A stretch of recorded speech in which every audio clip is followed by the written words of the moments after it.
આંબોસીથી કોઈ કૃતિ આવેલી હોય તો તે પણ આપી દેજો.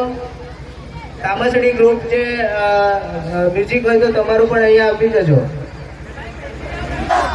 કેમ વાના કરું કઈ ખાન ડકી વર પાય જય આદિવાસી જોવા બધાને. હું કલ્પેશ પટેલ, ધરમપુર તાલુકા પંચાયત આદિવાસી અપક્ષ સદસ્ય. આ પાઘડી એ જ મારો પક્ષ છે.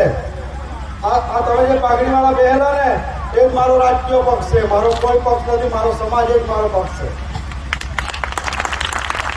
આજ રોજ દુનિયા ગામે જે આપણા સમાજની સંસ્કૃતિ છે તેમનું ખૂબ સરસ આયોજન કર્યું. ખાસ કરીને અર્જુનભાઈ પધારેલ વાંસદા અને ચીખલીના આદિવાસી ધારાસભ્ય અનંત પટેલ સાહેબ,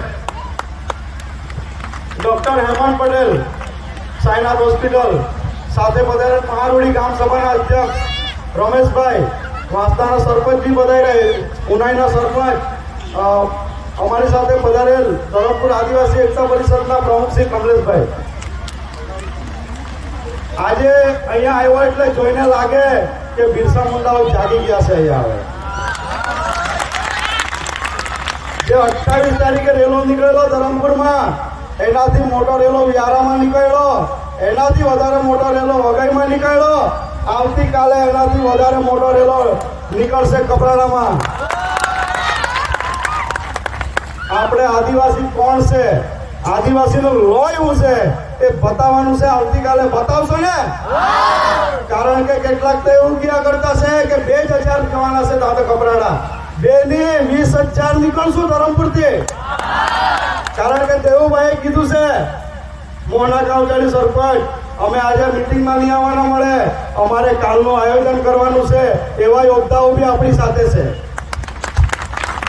આપણે જંગલમાં રહેતા છે, આપણને કોઈ જંગલમાંથી કાઢવા આવે ને તો એવાને છોડવાનું બી નહીં.